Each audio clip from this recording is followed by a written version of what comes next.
right now. Stocks are up 41 points, but earlier today they're as high as 170.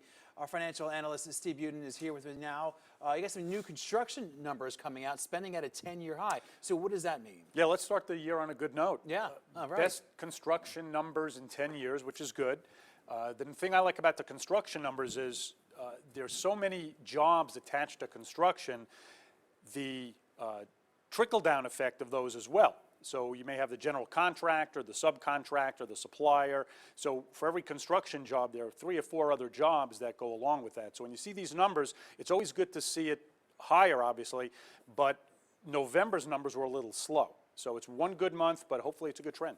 All right, we've been reporting new Congress, new rules, right? Yeah. We're looking at tax reform, repealing and replacing Obamacare. So what does that mean? Yeah, Congress has been in session for about 3 hours, and apparently already there's an issue with the House Ethics Department, which we reported about. But from a financial perspective, legislation has already been introduced to repeal and replace Obamacare. Now remember, just because legislation's introduced doesn't mean that it's law. Right. So just keep in mind, but it just shows you where Congress's attention is being focused, and I think you're going to see the health care reform and tax reform as 2 of the main components that start the year off, but we'll report as things go along. But at best, any of these tax laws that get introduced, it'll take 3 to 6 months before anything is even considered or passed. All right, my favorite topic here, made in America. Yeah. Not so simple, turns out. What is your definition of made in America? Right. It sort of depends on what that means, right? This is gonna make lawyers very wealthy. So I bring this up because Trump has been tweeting this morning about General Motors and assembling their cars in Mexico. Ford just announced they're going to cancel a factory in Mexico and bring production back to Michigan on a particular vehicle. Now, made in the USA sounds simple, but it's really not. Right.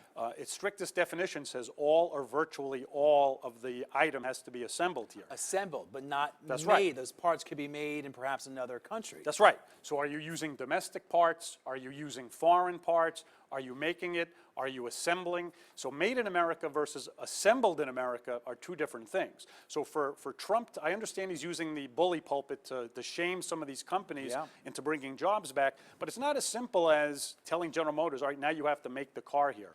Well, what about the parts? What about the distribution? There's all kinds of definitions. So we'll try to hold their feet to the fire a little bit as the year goes on. But just because you're seeing these tweets and the corporations taking these actions, remember, a lot of this is public relations too. Right. They have to come out and say, hey, we're doing what's best for the United States, and we're going to bring the production back. But what about the guy who's making the part? He can still be overseas. Sometimes our perception always trumps reality. In this case, might be one of those where, you know, possibly the parts really aren't really made. The actual physical car not really made in America, just put together in America, and that's the difference. More complicated with clothing as well, but as the year goes on, we will, I'm sure, be talking about this again. All right, Steve Budin, as always, thank you so much for your time and expertise. We appreciate it. All right, we'll be right back, everyone.